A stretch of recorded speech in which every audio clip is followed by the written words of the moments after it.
Bonjour à tous et soyez les bienvenus sur Nienko TV. Vous vous demanderez peut-être, mis à part De Funès, quel est le lien entre les différents extraits de films que je vous ai montrés juste avant. Certains parmi vous l'ont peut-être déjà compris, ou ceux qui ont vu sur l'onglet communauté de la chaîne tous les gifs que j'ai mis depuis une semaine, un par jour, pour vous annoncer la vidéo d'aujourd'hui, une vidéo surprise, ils étaient pas anodins. Pour ceux qui n'ont pas encore compris, explication. Pour ceux qui me suivent sur les réseaux, ou sur la page communauté de la chaîne, vous avez peut-être vu que j'avais déjeuné chez Septime récemment. Ou tout du moins dans le restaurant dont la façade a été utilisée pour le tournage du film. Et bien que les intérieurs du vrai restaurant Le Doyen n'aient pas été utilisés dans le grand restaurant, car reconstitué au studio de Saint-Maurice, Louis de Funès a tellement marqué les Français, mais pas seulement les Français, on va en parler, mais il nous a tellement tous marqués, peu importe qu'on soit un homme, une femme, ou autre, peu importe qu'on soit adulte ou pas, vieux ou jeune, ou entre deux âges, il n'a épargné personne. Et je l'ai senti dans ce restaurant, alors que je mangeais mon repas devant les cuisines. De la même façon que je le sens lorsque je suis devant la gendarmerie de Saint-Tropez, où pourtant à de rares exceptions près, seul l'extérieur de la gendarmerie avait été utilisé.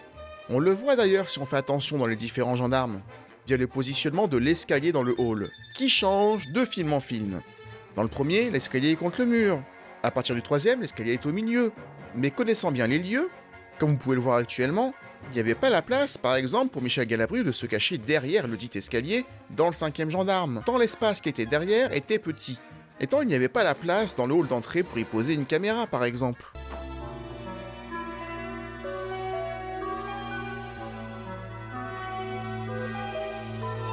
C'était un aparté car les lieux de tournage des films de Louis de Funès ne seront pas le sujet de cette vidéo. Mais pourquoi pas le sujet d'une vidéo future si le style de vidéo vous plaît. Aujourd'hui ce n'est pas le sujet. Vous le savez, sur la chaîne j'ai traité de tous les films de Louis de Funès à partir de 1963. Et bien que certains me réclament des films tels que Taxi, Roulotte et Corrida, ou Ni vu ni connu, je doute que ce soit vraiment ce qu'attend la majorité d'entre vous qui me réclament malgré tout le retour de Funès sur la chaîne de façon plus régulière. Car avec Les Inconnus, c'est le fil rouge principal de la chaîne, et les ayant tous traités, c'est assez frustrant de devoir faire l'impasse, alors que la plupart d'entre vous étaient venus sur la chaîne pour ça. Je me suis demandé dans ce restaurant, qu'est-ce qui justifiait une telle longévité après son décès? Qu'est-ce qui en a fait un comique à part et toujours dans le coup, 50 ans après? Et finalement, c'est pas si simple que ça à définir. Certes, ça amuse certains qui tapent sur ses subordonnés ou ses sous-fifres,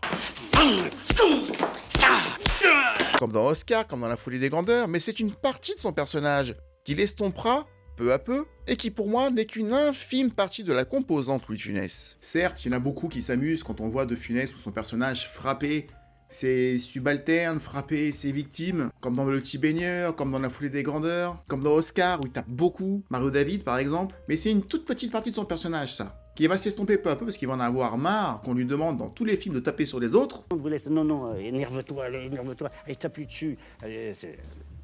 Alors si je voulais faire un peu de dentelle, pas de dentelle, tape plus dessus, Certes, parfois il a des très très bonnes répliques qu'il joue à merveille, comme celle-ci. C'est normal, les pauvres c'est fait pour être très pauvres et les riches très riches.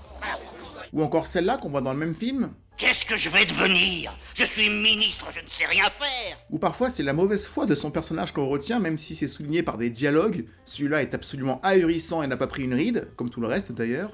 Monsieur, il y a monsieur qui vous attend. Pourquoi vous me le dites pas? Ah ben, je vous le dis. Quand? Maintenant. Vous êtes un menteur. J'ai encore une autre scène avec Paul Prébois, où pareil, la mauvaise foi et l'humeur de Funès qui passe au travers du dialogue, mais pas seulement parce qu'il le joue, c'est dans Oscar, regardez. Sortez d'ici, vous. Ah bien, monsieur. Non, pas vous, lui. Moi. Ou plutôt non. Vous restez, vous sortez. Mais même ça, même si c'est brillant, c'est des petites scènes par-ci par-là, ça n'explique pas pourquoi il est toujours vivant parmi nous aujourd'hui, pourquoi est-ce qu'il a autant de succès 50 ans après, même plus. Je vous demande pardon, monsieur, mais j'ai pas très bien compris. Lequel de nous deux doit sortir et lequel doit rester? Allez réfléchir à ça dans la cuisine, vous. Pourquoi est-ce qu'il fonctionne même au-delà de nos frontières et au-delà de la barrière des langues? Et je pense même que c'est le déclic qui m'a amené à faire cette vidéo aujourd'hui. Le déclic, faut que je le déclic là-dedans, il y a un déclic. Mais il me manquait un angle d'attaque pour en parler. L'idée pour vous en proposer encore de temps en temps, sans faire forcément des simples remakes de certaines vidéos qui ont certes pris un coup de vieux, comme j'avais fait avec les vidéos des gendarmes, avec les vidéos des Fantomas, celle du Cornio, peut-être qu'on en fera, mais je pouvais pas me contenter de ça. Même si, en refaisant certaines vidéos, je m'étais pas moqué de vous, en refaisant tout de A à Z, et en amenant en plus d'autres infos que j'avais pas mis la première fois. Mais toutes les vidéos ne valent pas le coup d'être toutes refaites. Et je pense enfin avoir trouvé. Je vous proposerai donc, de temps en temps, et surtout si ça vous plaît, car je ne fais pas cela pour moi, des vidéos transversales.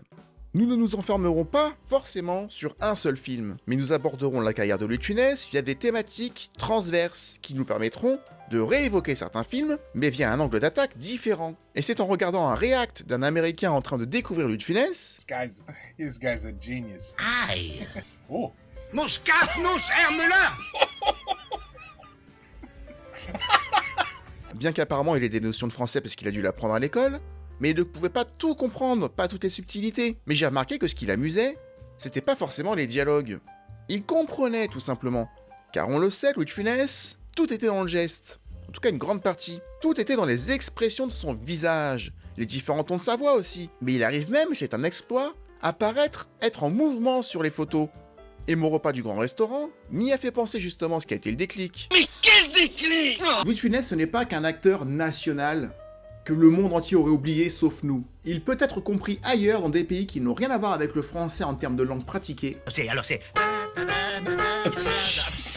He does the same thing. Et non pas parce que certains pays ont fait l'erreur énorme de doubler Louis de Funès dans certains films qui sont ignobles et qui perdent tout leur intérêt selon moi. Es müsste doch möglich sein, so einen Burschen zu fangen und auseinanderzunehmen. Dann wüsste man wenigstens, wie die von innen aussehen. Darin besteht ja die Schwierigkeit, einen zu kriegen. Besonders, wenn Sie genau unser Aussehen annehmen, mit der Uniform und dem ganzen Quatsch. Die erkennt man doch nicht. Ich habe eine Idee, Chef. Après son infarctus, durant la promotion de L'aile ou la cuisse, ou bien encore celle de la zizanie, ou même celle du gendarme et des extraterrestres, en interview, chaque fois, Louis de Funès martelait la même chose. Vous amenez... Et puis ça y est, et puis ça, on fait le geste et voilà. Je voudrais arriver à faire un film comique. Ah, puis hop. Et je voudrais arriver à faire un film muet. Il rêvait de tourner dans un film muet. Comme il le disait, pas un vrai film muet, le film conserverait tous les bruits et les sons, mais la parole serait réduite au strict minimum. On pourrait refaire du film muet, mais pas volontairement muet, hein, attention. Du film où la parole est un petit peu bannie, où on n'a besoin qu'une ou deux paroles, juste ce qu'il faut. Mais par exemple, je parle avec quelqu'un, mais il y a des bruits de voiture, on ne m'entend pas. Masqué justement par un bruit trop fort, ou bien parce que nous assisterions à une scène depuis l'extérieur de la pièce et qu'on entendrait à juste titre rien du tout.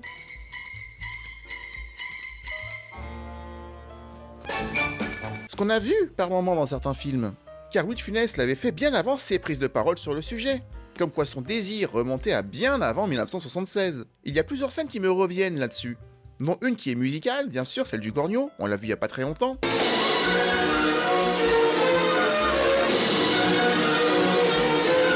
Mais celle-ci est à part, elle est avant tout musicale.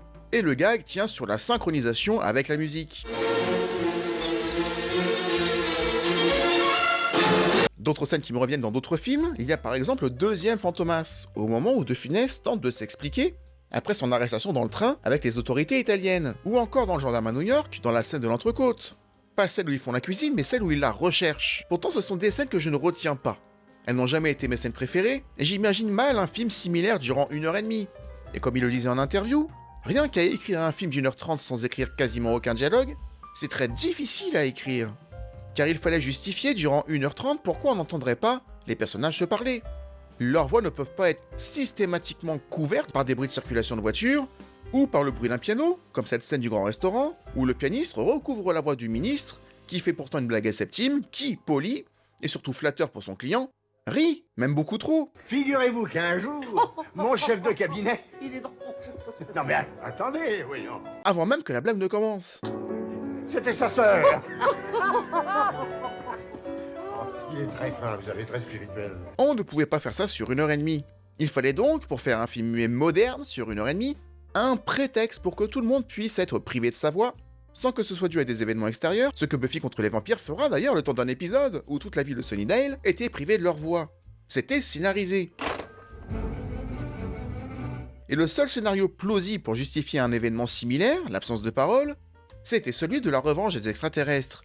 Un film reporté, au profit de la soupe aux choux, puis reporté à nouveau au profit du gendarme et des gendarmettes, mais dont le synopsis était pourtant prêt. D'ailleurs, ça devait être le gendarme en orbite. Le film aurait parlé de la soucoupe volante du 5e film, celle qui est tombée dans la mer, qui a été récupérée et conservée dans un musée de la gendarmerie, mais qui sera reprise par les extraterrestres qui reprennent également, par la même occasion, les 6 gendarmes pour faire de nouvelles expériences. Ça aurait pas été une bonne idée selon moi, encore une fois, même s'il y a rien de pire que le gendarme et les gendarmettes, enfin allez savoir. Le gendarme et les gendarmettes, on en a parlé dans une vidéo dédiée que vous retrouverez par ici si vous voulez la revoir. Mais De Funès aurait fait, selon moi, une erreur, ou plutôt deux. Déjà, lorsqu'il veut concrétiser ce projet, il n'était plus du tout en état de le faire, tant son jeu était diminué et qu'il était au mieux à 20% de son talent et de ses capacités. Mais surtout, et c'est le sens que je souhaitais donner à cette vidéo, c'est que son film muet, auquel il tenait tant, Louis de Funès l'avait déjà tourné durant son âge d'or. Son âge d'or, pour qu'on soit d'accord, c'est 1963 à 1973, de Pouic Pouic à Rabbi Jacob. 10 ans. 10 ans où, par fraction de seconde, ou par fraction de minute, si vous faites abstraction des dialogues, ou si, et je vous invite à le faire à l'avenir lorsque vous regarderez un De Funès, si vous faites l'expérience d'enlever le son de votre télé ou de votre téléphone, vous vous apercevrez que tant que De Funès est à l'écran, vous entendrez ce qu'il dit, même quand il ne parle pas.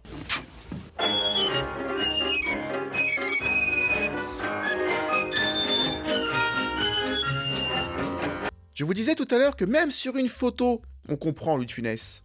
Et celle du grand restaurant, que vous voyez actuellement, en est l'exemple le plus parlant. Vous connaissez la scène.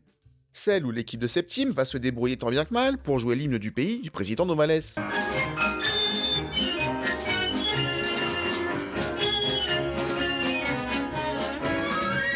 Une scène géniale où De Funès, sans dialogue, fait tout passer. Sa fierté lorsque l'hymne commence, sa surprise lors de la première fausse note, la confirmation juste après que c'est catastrophique, il se décompose peu à peu, on a l'impression qu'il rentre dans la terre, même en étant statique sur cette photo, et j'insiste là-dessus, je le vois en mouvement. J'ai l'impression de le voir s'enfoncer dans un sable mouvant.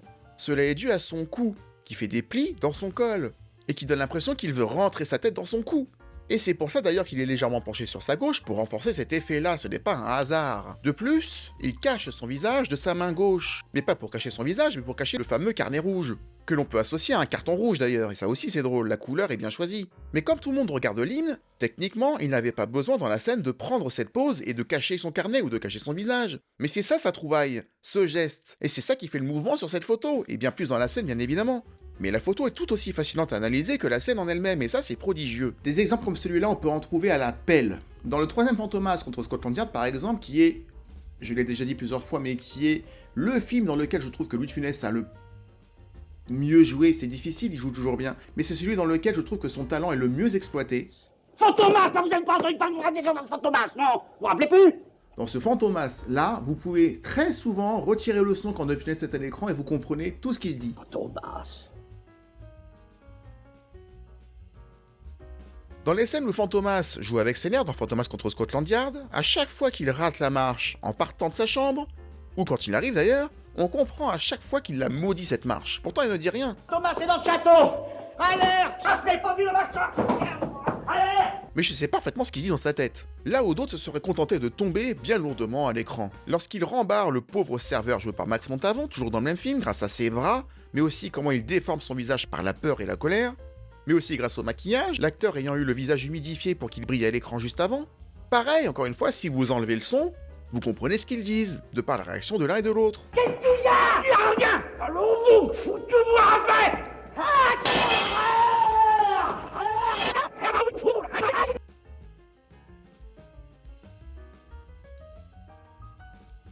Et toujours dans ce même Fantomas, quand Fantomas entre dans la cheminée, et qu'il reconnaît, derrière lui, la voix de Fandor. Ne le quittez pas des yeux. Regardez bien comment il se décompose au fur et à mesure de cette scène. Il est fascinant. Pas besoin de dialogue pour dire qu'il est perdu et qu'il est en train de réfléchir à ce qui se passe en direct, alors que tout le monde avait compris. La chute du gag est d'ailleurs parfaite. Et là, Dans son film muet idéal où il a dit qu'il devrait quand même de temps en temps parler, le seul dialogue dont il aurait dû faire preuve dans cette scène-là, si le film avait été muet, c'était ce dialogue-là, qui est génial. Oh, j'ai compris. Qu'est-ce que vous avez compris? C'était Fantomas. Je viens de vous le dire. Il vient de vous le dire. Je vais la faire voir. Il est incroyable dans cette scène-là. Tu le vois passer par tous les états, regarder partout. Commissaire, ah là, bravo. Bravo, monsieur le commissaire. Mais nous, vous avez fait tout rater. Essayer de faire semblant de montrer qu'il a compris, mais alors qu'il a rien compris. Nous tenions à faire Fantomas. Et Ton regard peut être attiré par tous les acteurs autour qui s'agitent, alors que lui est en train de regarder tout le monde pour essayer de rattraper tout le monde, et il est loin, loin, loin du compte. C'est fabuleux. Et c'est du non-verbal. Changement de film, et bien que je préfère très légèrement Le Gendarme se marie, je trouve que Louis de Funès livre sa meilleure performance en Cruchot dans Le Gendarme à New York, qui lui permet à plusieurs reprises de s'exprimer sans dialogue. Au-delà de la scène de la recherche de l'entrecôte que je vous ai montrée, la scène à laquelle je pense en ce moment, c'est la scène du Congrès bien sûr, où De Funès prétend pouvoir comprendre l'anglais sans besoin de traduction. Son expression. Alors que quand on a vu le début du film, on sait que Cruchot ne parle pas anglais. C'est pas lui-même qui veut impressionner, c'est son adjudant qui est à côté. Meine Herren, Kyrie, Gospoda, I'm sorry that exhausts my abilities in foreign languages. Et quand tu sais tout ça, c'est génial. Et pourtant, il fait pas grand-chose. Et le meilleur est à venir. Lorsque le son commence à bugger sur son casque, encore une fois, pas besoin de dialogue, et même avec le son coupé à fond, si vous baissez le son de votre télé, même si on n'entend pas que le micro fait un bug, tu comprends parfaitement ce qui se passe. Tu comprends quand il essaye d'autres langues et qu'il n'en comprend aucune. Tu comprends quand il demande à Galabru si lui il entend parce que lui non. Toute cette scène-là du congrès peut être comprise par n'importe qui au monde qui regarde cette vidéo, même s'il parle pas français, même s'il connaît pas De Funès. Ich bin sicher, Sie haben es alle sehr eilig. Que ustedes conozcan mejor con el tiempo esta gran ciudad que es New York. Мы очень гордимся тем прогрессом, которого мы достигли. Par n'importe quelle nationalité, par n'importe quelle génération, sur cette scène-là, et bien d'autres, hein, mais sur cette scène-là, qui connaissent De Funès ou pas encore, ça va marcher.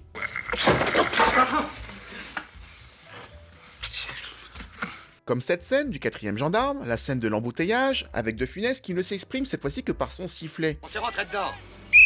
On s'est rentré dedans. Je venais de là-bas, de Toulon. De là. Ça aussi, ça peut être du muet, il n'y a pas de dialogue, même s'il y a du bruit. C'est exactement ça qu'il voulait faire. De Saint-Tropez. Je vous le dis. Il voulait juste s'exprimer autrement que par le dialogue. On a rendez-vous chez Sénéquier, là. Allez, vous venez avec nous. Mais non, je me fous pas de vous. Car dans la scène, il n'y a que lui qui s'exprime à ce sifflet. Les deux autres automobilistes, c'est pour ça que ça marche, s'expriment tout à fait normalement. C'est grâce à leurs réponses que l'on comprend les questions. Mais alors, comment on se retrouve, là? Bon. Et que l'on déchiffre les propos de Cruchot. Pourtant, j'ai l'impression, comme sur la photo du grand restaurant, qui est une photo, hein, autant ici, il a beau ne pas parler, j'ai l'impression d'entendre les mots qu'il dit alors que c'est un sifflet. Dans Le Petit Baigneur, il y a une scène que j'adore et qui n'a l'air de rien, mais qui fonctionne parfaitement, même si vous enlevez le son. C'est juste après la scène de l'église, lorsque Fourchaume, pour impressionner Castagnier, se montre généreux, sort son chéquier pour faire un don à l'église. Tant que De Funès est à l'écran, on comprend tout ce qui se dit, non seulement lui, mais tout ce qui se passe autour. Regardez bien comment la scène se décompose, et la mise en scène est bonne. Il sort son chéquier, on voit par la façon dont il se penche en avant, qui lui indique une direction à suivre, on comprend que le prêtre dit poliment « Mais non, monsieur Fourchaume, alors qu'il veut de l'argent, bien entendu !» Oh non. Si, j'y tiens. Vous m'offenseriez, voilà. Alors mettez à l'ordre de l'abbé Castagne. Très bien. C'est un faux non, il n'attend que ça. Et là-dessus, c'est très bien joué par les deux. On comprend lorsque Colette Brosset lui parle, et comment De Funès regarde l'un et l'autre, qu'il fait la jonction entre les deux. Et donc, il les associe de par leurs cheveux, puisque De Funès fait le geste juste au-dessus de son crâne. On comprend donc que les deux sont frères et sœurs. Pourtant, si tu enlèves le son, on le comprend. Et on comprend encore plus quand De Funès demande à sa femme combien il doit mettre, quand elle lui parle dans son oreille, on devine que la somme d'argent doit être élevée, tant sa réaction est énormissime. C'était le sens de la vidéo que je voulais faire aujourd'hui. Ma théorie, si on peut appeler ça une théorie, ne fonctionne pas avec tous les films dans lesquels Louis de Funès a joué. Et ça ne fonctionne pas sur toute la durée d'un film si ça marche à un moment donné. Sauf Le Petit Baigneur. C'est bien mon mari. Oh, qu'il est beau. Avec Le Petit Baigneur, c'est incroyable de voir à quel point, ça doit être l'esprit des branquignoles, mais à quel point ça fonctionne tout le temps. Et pour moi, son film muet, même s'il l'a fait par petits bouts, c'est celui-là. Et enfin, ça c'est ce que j'appellerais une des signatures principales de Funès, quand l'Italien débarque sans que De Funès ne s'y attende, son fameux « Oh !» repris par Christian Clavier dans Les Visiteurs d'ailleurs, mais surtout son pas de côté pour le laisser s'avancer, montre sa stupéfaction devant cet intrus qui prend le cadre d'un seul coup. Et ça aussi, c'est un parti pris de réalisation de Robert Derry, qui est parfaitement réussi. Charlotte! Charlotte! Comment ça va? Car De Funès ne pourra jamais faire tout seul sans un bon technicien derrière la caméra. Et en fait, on peut regarder Le Petit Baigneur longtemps sans le son, c'est celui qui fonctionne le mieux. Car c'est celui qu'on comprend à chaque fois. Par exemple, on comprend quand De Funès emmène l'italien au-delà, qui veut lui dire quelque chose que les autres n'entendent pas. On comprend qu'ils font un marché, par 2 fois. On comprend que Fauchaume ne veut pas voir sa femme se faire draguer. On voit quand De Funès baisse la tête devant le prêtre qui exhibe son chèque, qu'il en est très fier d'avoir fait ce don. En tout cas, il est très fier d'avoir fait ça devant l'italien. On comprend tout, et on n'a pas besoin de son. Et comme le disait François Merlin alias Bebel, dans un certain film de Philippe de Broca, lui qui voulait écrire son grand livre, qualitatif, plutôt que ses 42 bouquins médiocres, mais comme il le dit lui-même, dans chaque roman, il y a peut-être 4 ou 5 bonnes pages. Ce qui, si tu les cumules, ça fait le compte. C'est pareil pour De Funès. En cumulant des scénettes, des grandes vacances, des fantomas, de certains gendarmes qu'on a vus, ou surtout du Petit Baigneur, et même d'autres films que je n'ai pas évoqués, mais Le Petit Baigneur est un film qui peut se passer complètement du son, mais en mettant ça bout à bout, Louis de Funès l'avait, indirectement, déjà tourné son fameux film muet. Ce qu'il n'aurait jamais pu faire aussi bien dans Un gendarme sur orbite, où il n'avait ni le physique qui lui permettait d'être toujours en mouvement, ou d'avoir le visage suffisamment rond pour être expressif, ni la santé pour répéter et répéter les scènes jusqu'à trouver les bons gestes. Car tout ne se fait pas en une seule prise. Même si c'était un génie, c'est par la répétition qu'il trouvait exactement la bonne pose. Je vous invite donc une nouvelle fois, par curiosité, c'est un challenge que je vous lance, à jeter un regard neuf sur les films dans lesquels Louis de Funès a joué. Cela ne fonctionne pas toujours, ou pas sur toute la durée du film, surtout quand De Funès n'est pas à l'écran, bien évidemment. Mais c'est amusant à faire. Et c'était le sens de tous les gifs que j'ai mis sur l'onglet communauté de la chaîne. Si vous tapez Louis de Funès gif sur Google, vous retrouverez beaucoup de passages que j'ai cités. Tout simplement car ce sont des moments où Louis de Funès ne parlait pas, mais où il exprimait l'exaspération, l'angoisse, l'incompréhension, la surprise, le gêne. Et tout ça, ça n'a l'air de rien, mais c'est d'une précision rare, jamais égalée selon moi. Et ce sont ces raisons qui font que Louis de Funès résiste autant, ou qui fait toujours rire aujourd'hui, même à l'étranger en 2025. C'est son jeu non-verbal qui lui fait traverser les générations. Même si je ne néglige pas toutes les nuances de sa voix avant son infarctus. Sa voix qui était bien sûr bien plus puissante, moins faible, moins fragile, mais ça n'a pas tout fait. C'est sa gestuelle qui m'a toujours fasciné, même sans le savoir, car ça nous touche de façon plus subliminale, on ne se rend pas compte de tout à l'œil nu. C'est aussi ça qui permet une grande revisibilité de ces films, car on redécouvre encore aujourd'hui des expressions, comme cette scène du Petit Baigneur sur un plan pourtant pas centré sur lui, où pourtant il porte la scène à bout de bras, comme souvent, même si la caméra n'est pas focus sur lui encore une fois. Et c'est la compilation de tout ça en même temps qui fait que Louis de Funès était un grand et est toujours un grand aujourd'hui. Je pense vraiment que son non-verbal, ses expressions, sa gestuelle, son visage qui est un vrai creuset à émotion, celui d'avant 75, faisait la majorité de son travail et la partie du travail qui est restée. Et de votre côté, n'hésitez pas à partager des extraits où vous avez remarqué que le fait d'enlever le son quand il est là ne change rien. Il y en a plein d'autres que j'ai pas évoqués exprès. Et si ce type de vidéo vous plaît, plus analytique, mais si ça vous plaît qu'on analyse ensemble et qu'on parle d'autres sujets autour de lui, bah n'hésitez pas à le dire dans les commentaires. L'idée c'est pas que ça me plaise à moi, sinon je ne ferai rien. Faut que ça vous plaise à vous, c'est vous qui êtes de l'autre côté. Et pour ça, vous savez comment faire, il faut mettre un like pour montrer que vous êtes passé par là, un commentaire pour me dire bonjour, et si vous avez envie de dire autre chose que bonjour, bah vous pouvez dire ça par exemple. Qu'est-ce que je vais devenir? Je suis ministre, je ne sais rien faire. Partagez la vidéo pour qu'elle soit vue par d'autres, en tout cas, tout ça ensemble fait que YouTube peut fonctionner. En tout cas, je vous en remercie par avance. Merci beaucoup encore une fois d'avoir regardé ce nouveau format avec moi. J'espère que vous aurez apprécié. Quoi qu'il arrive, on se retrouve très bientôt pour une autre vidéo, un autre sujet, et d'ici là, comme je vous le dis à chaque fois, prenez soin de vous. Ciao.